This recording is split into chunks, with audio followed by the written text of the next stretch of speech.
Hello guys, আমি দীপ আপনাদের স্বাগত জানাই ছবি আলোর একটি নতুন ভিডিওতে।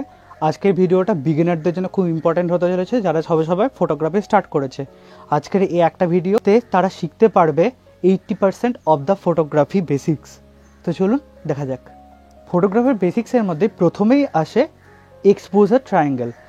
আপনি যদি ফটোগ্রাফিতে বিগিনার হন তাহলে আপনাকে মাথায় রাখতে হবে এক্সপোজার ট্রায়াঙ্গেল সম্বন্ধে।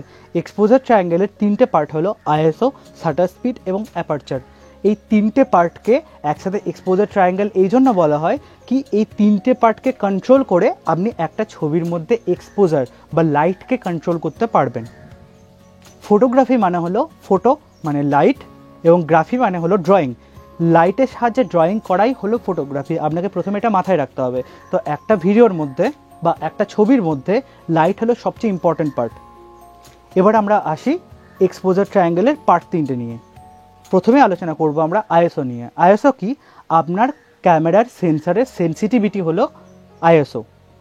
আপনার ক্যামেরা সেন্সার একটা এনভায়রনমেন্টে কতটা আলো আছে এবং সেই অনুযায়ী সে কতটা আলো আপনাকে আউটপুটে দিচ্ছে সেটা হলো আইএসও।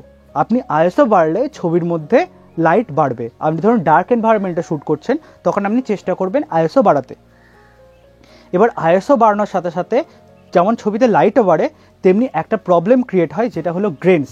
ছবির মধ্যে গ্রেনস চলে আসে, যার জন্য সেটা দেখতে বাজে হয়ে যায়। এবার চলুন আমরা কথা বলি অ্যাপারেচার নিয়ে। অ্যাপারেচার হলো আপনি যে লেন্সের মাধ্যমে শ্যুট করছেন, সেটা ক্যামেরার হোক বা সেটা মোবাইল ফোনের হোক, সেই লেন্সের যে যত বড় ফুটোটা, সামনের ফুটোটা যেটা দিয়ে আলোটা প্রবেশ করছে, সেটা হলো অ্যাপারচার। এই অ্যাপারচার যত বড় হবে তত আপনার লেন্সের মধ্যে দিয়ে ক্যামেরার সেন্সারে আলো বেশি পৌঁছবে। এবার যত ছোট আপনার ফুটোটা হবে তাহলে লেন্সের মধ্যে দিয়ে আলো আপনার সেন্সারে কম পৌঁছাবে। এর ফলে আপনি যত বেশি বড় অ্যাপারচারে রাখবেন, যেমন f1.2, 1.4, 1.8 বা f3.5, তত বেশি পরিমাণ আলো আপনার সেন্সারের মধ্যে প্রবেশ করবে। কিন্তু এটা দিয়ে, এই অ্যাপারেচার দিয়ে লেন্সের ব্লার কন্ট্রোল করা যায়। আপনারা যারা দেখেন যে ডিএসএলআরে যে ব্যাকগ্রাউন্ড ব্লার খুব ভালো আসে, সেটা আসে কিভাবে? যখন অ্যাপারেচার অনেক বড় হয়, f1.5, f2.4 এরকম অ্যাপারেচারে যখন শ্যুট করা হয় তখন ব্যাকগ্রাউন্ড ব্লার ভালো আসে। আর আপনি যদি চান কোনো ল্যান্ডস্কেপ ফটোগ্রাফি শ্যুট করতে, সেক্ষেত্রে আপনাকে অ্যাপারেচার অনেক কম রাখতে হবে, যেমন f7, f8, যাতে মাউন্টেন বলুন বা তার ফোরগ্রাউন্ড, তার ব্যাকগ্রাউন্ড সমস্ত কিছু যেন ফোকাসে আসে। এবার আমরা কথা বলবো শাটার স্পিড নিয়ে। শাটার স্পিড হলো আপনার ক্যামেরার সেন্সারের সামনে একটা শাটার থাকে। আপনি যখন ক্যামেরার এই ক্লিক বাটনটা, এই বাটনটা যখন প্রেস করেন ছবিটা তোলার জন্য, তখন ওই শাটারটা ক্যামেরার সেন্সারের সামনে থেকে উঠে যায় কিছুক্ষণের জন্য, তো ছবিটা ভিতরে প্রবেশ করে। এটা হলো যতটা স্পিডে বা যত টাইমের জন্য ওই শাটারটা খোলা ছিল, সেটা হলো ক্যামেরার শাটার স্পিড। আপনি যদি শাটার স্পিড বাড়ান, মানে 1 সেকেন্ডের 200 ভাগের 1 ভাগে আপনি যদি শুটিং করেন, তাহলে আপনি একটা মোমেন্টকে ফ্রিজ করতে পারবেন। যে কেউ লাফাচ্ছে, আপনি তার লাফানোর মোমেন্টটাকে ফ্রিজ করতে পারবেন। আর আপনি যদি 1/30 মানে 1 সেকেন্ডের 30 ভাগের 1 ভাগ টাইমে যদি শ্যুটটা করছেন, কি 1 সেকেন্ডে শ্যুটটা করছেন, 2 সেকেন্ডে, 5 সেকেন্ডে যদি শ্যুটটা করেন, তাহলে মোমেন্টটা আপনার ফ্রিজ হবে না, উল্টে মোশন ব্লার চলে আসবে। এবার চলুন আমরা কথা বলবো কম্পোজিশন নিয়ে। একটা বিগিনার ফটোগ্রাফারের জন্য তার এক্সপোজার ট্রায়াঙ্গেল শেখার পরে যেটা সবচেয়ে ইম্পর্টেন্ট হয়ে যায়, সেটা হলো কম্পোজিশন শেখা। কম্পোজিশনের মধ্যে প্রথমে আমাদের যেটা শিখতে হবে সেটা হলো rule of thirds. Rule of thirds মানে একটা ফ্রেমকে আপনি যদি দুটো এরকম লাইন টানেন, তাহলে ডান দিক থেকে লাইনটা বা বাঁ দিক থেকে লাইনটা, যে কোনো একটা লাইনের মধ্যে আপনি নিজের সাবজেক্টকে বা আপনি যার ছবি তুলছেন তাকে আপনি সেই জায়গাটার মধ্যে পুট করবেন। এর ফলে কি হবে? আপনার ব্যাকগ্রাউন্ড এবং সেই সাবজেক্টটা দুটোই সেম ইম্পর্টেন্স পাবে একটা ছবির মধ্যে। যে কোনো ব্যক্তি যদি আপনি যদি তার যাওয়ার রাস্তাটা যদি দেখাতে চান, তাহলে আপনি যে দিক থেকে সে যাচ্ছে সেই জায়গাটাতে যদি সাবজেক্টটাকে রাখেন এবং যে রাস্তা দিয়ে যাবে সেটা যদি বাকি পুরো ছবিটাতে রাখেন, তাহলে বোঝা যাবে যে সে কোন দিকে যেতে চলেছে, তার রাস্তাটা আপনার ক্যামেরার ফ্রেমের মধ্যে ধরা পড়বে। সেকেন্ড হলো leading line composition. Leading line কম্পোজিশনের ক্ষেত্রে আপনাকে মাথায় রাখতে হবে যে সাবজেক্টের দিকে কোনো লাইন যেন সাবজেক্টের দিকে ছবির যে দর্শক তাকে তার চোখটাকে টেনে নিয়ে যেতে পারে। এটা হলো লিডিং লাইনের মেন কনসেপ্ট। এই লিডিং লাইন হিসেবে আপনি কোনো লাইন বা কোনো দেয়াল বা কোনো এমন কিছু যেটা একটা লাইন ফর্ম করছে সেটাকে আপনি সাবজেক্টের দিকে নিয়ে যেতে পারেন।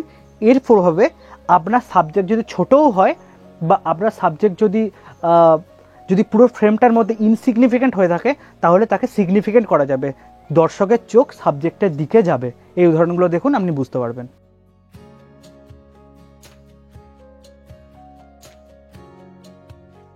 থার্ড পয়েন্ট হলো সিমিট্রিক্যাল কম্পোজিশন। আমাদের চোখ সিমিট্রি পছন্দ করে, আমাদের এভলিউশন সিমিট্রি পছন্দ করতে আমাদেরকে শিখিয়েছে। আমার মুখটা যদি হাফ দেখেন, এই হাফটা এবং এই হাফটা প্রায় সিমিট্রিক্যাল। সেরকমই আপনার ছবির মধ্যে ভার্টিক্যালি বা হরাইজন্টালি যদি আপনার ছবির মধ্যে দুটো পার্ট, ভার্টিক্যালি যদি আপনি ভাগ করেন ছবিটাকে বা হরাইজন্টালি যদি আপনি ভাগ করেন ছবিটাকে, উপরে আর নিচে এই দুটো পার্ট যদি সিমিট্রিক্যাল দেখতে লাগে তাহলে এটা খুব আই প্লিজিং হয়। এটা আপনি অ্যাচিভ করতে পারবেন কোনো রিফ্লেকশানের মধ্যে দিয়ে। যে কোনো একটা সিনের ছবিকে আপনি যদি জলের মধ্যে তার রিফ্লেকশানটাকে শুদ্ধ ওই ফ্রেমের মধ্যে রাখেন তাহলে আপনি এই সিমেট্রিক্যাল কম্পোজিশনটা অ্যাচিভ করতে পারবেন। থার্ড পয়েন্ট যেটা নিয়ে আমরা ডিসকাস করব সেটা হলো লাইটিংয়ের বেসিক্স।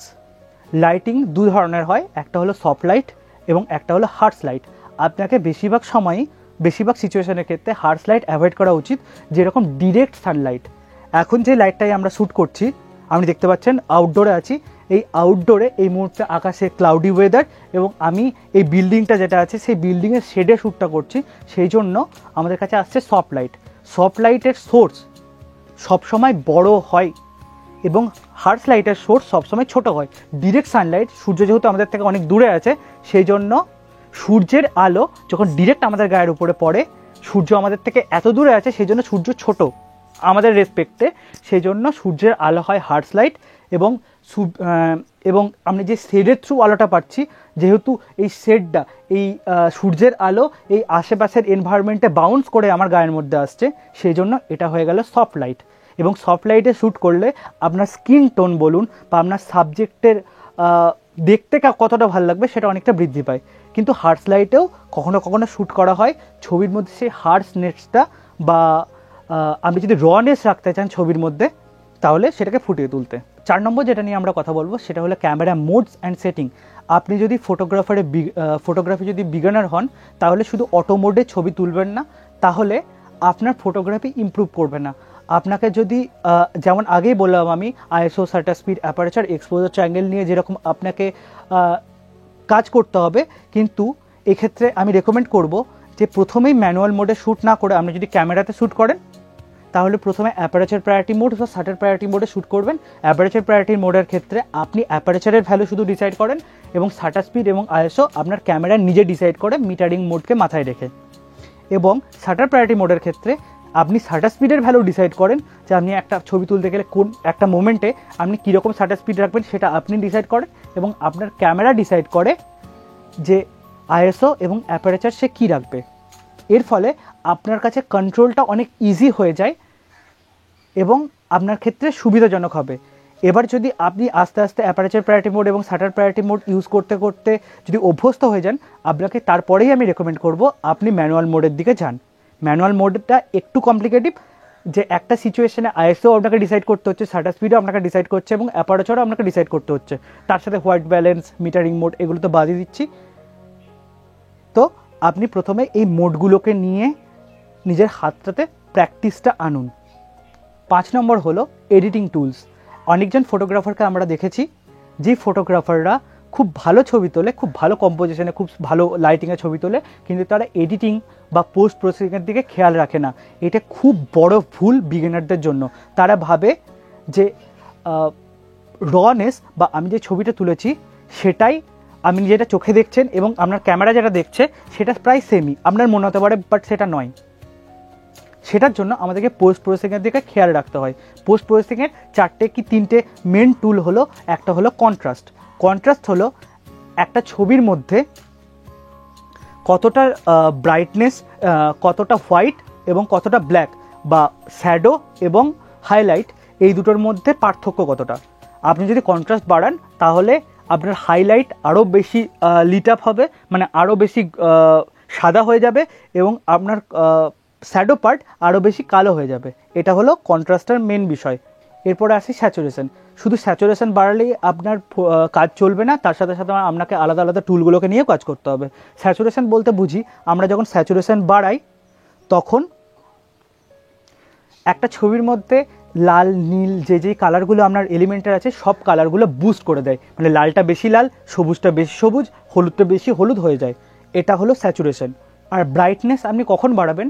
আপনি কন্ট্রাস্ট দিয়ে যখন দেখছেন যে আপনার ছবির মধ্যে ব্ল্যাক পার্টটা খুব বেশি ব্ল্যাক চলে এসছে বা হোয়াইট পার্টটা খুব বেশি হোয়াইট চলে এসছে, সেই মুহূর্তে আপনি কন্ট্রাস্ট দিয়ে কাজ করবেন। এবং যদি দেখেন যে পুরো ছবিটাই ওভারঅলই খুব বেশি লাইট চলে এসছে, তখন আমি ব্রাইটনেস কমাবেন। বা দেখেন যদি একটা ছবির মধ্যে সব পার্টগুলোই শ্যাডো এবং হাইলাইটেড পার্ট সব পার্টগুলোই খুব বেশি পরিমাণ ডার্কার চলে এসছে, তখন আপনি ব্রাইটনেস বাড়াবেন। আর আপনাকে আমি রেকমেন্ড করব মোবাইল ফটোগ্রাফির জন্য 3টে অ্যাপ। প্রথমটা হলো পিক্সার্ট, সেকেন্ড হলো স্ন্যাপসিড এবং থার্ড হলো লাইটরুম মোবাইল। এই 3টে অ্যাপ ইউজ করুন, আপনার 90% ফটোগ্রাফির এডিটিং এই 3টে অ্যাপের মাধ্যমে হয়ে যাবে। 6 নম্বরে আপনাদেরকে কিছু প্রো টিপস এবং কুইক টিপস দিতে চাই। এই টিপসগুলোর মধ্যে প্রথমে থাকবে use a tripod or invest on a good tripod. একটা ভালো ট্রাইপডে আপনি ইনভেস্ট করুন। আপনি যদি ট্রাইপডে ইনভেস্ট করেন তাহলে বেশিরভাগ মোমেন্টে আপনি যদি লং এক্সপোজার শট নিতে চান, যে বেশিক্ষণের জন্য আপনার শাটারটা আপনাকে খোলা রাখতে হবে, যেমন আপনি যদি স্টার্টেল শ্যুট করতে চান, অ্যাস্ট্রো ফটোগ্রাফি বা এরকম কোনো জিনিস, তাহলে আপনাকে একটা গুড ট্রাইপডে ইনভেস্ট করতে হবে। আপনার ফটোগ্রাফি অনেক বেটার হবে তার জন্য। এবং সেকেন্ড পয়েন্ট হলো খুব বেশি এক্সপেরিমেন্ট করুন। যত আপনি এক্সপেরিমেন্ট করবেন আপনার ফটোগ্রাফির চোখ তত বেটার হবে, আপনার ফটোগ্রাফির সেন্স তত বেটার হবে। তো নিজের মনে করে, নিজের ক্যামেরা, নিজের মোবাইল, নিজের মনে করে এক্সপেরিমেন্ট করুন। আলাদা আলাদা সেটিং নিয়ে এক্সপেরিমেন্ট করুন, আলাদা আলাদা অ্যাঙ্গেল থেকে একটা ছবিকেই তুলে সেটা নিয়ে এক্সপেরিমেন্ট করুন, আলাদা আলাদা কম্পোজিশন নিয়ে এক্সপেরিমেন্ট করুন। এই এক্সপেরিমেন্ট যত করবেন আপনার ফটোগ্রাফির সেন্স তত ভালো হবে। এক টাইমে দেখবেন যে আপনি একবার ক্যামেরাটা তুলছেন, একটা ছবি তুলছেন, সেটাই পারফেক্ট আসছে। 3 নম্বর point, shoot in a good light. আপনি যদি ভালো লাইটে শ্যুট না করেন তাহলে আপনার ক্যামেরা সেরকম আউটপুট প্রডিউসই করতে পারবে না যেরকমটা দরকার। সেই ক্ষেত্রে আমি সবসময় রেকমেন্ড করব, আপনার যদি ইনডোর কোনো সেরকম খুব ইম্পর্টেন্ট শ্যুট না থাকে তাহলে আমার মতনই আপনি যেরকম দেখছেন আউটডোরে শ্যুট করছি এরকম শেডে, এরকম সফট লাইট এনভায়রনমেন্টে আপনিও শ্যুট করুন। ইনডোরকে অ্যাভয়েড করুন। ওই লাইট বা লাইট বাল্ব বা টিউব লাইট এই ধরনের লাইট সোর্স থেকে শ্যুট করা বন্ধ করুন। তার জায়গায় এরকম শেডে বা মেঘলা ওয়েদারে কিংবা সূর্য ডোবার আগে আগে যে গোল্ডেন আওয়ার মোমেন্টটা হয় সেই টাইমে শ্যুটগুলো করুন, আপনার ফটোগ্রাফির আউটপুট অনেক বেটার আসবে। তো এই ছিল আজকের আমাদের কুইক টিপস এবং 80% ফটোগ্রাফি ইন 10 মিনিটস। তো দেখা হচ্ছে আপনার সঙ্গে নেক্সট ভিডিওতে। দয়া করে চ্যানেলটাকে সাবস্ক্রাইব করে যাবেন, ভিডিওতে লাইক করে যাবেন এবং আমাদের সঙ্গে থাকবেন। নমস্কার, আমি দীপ।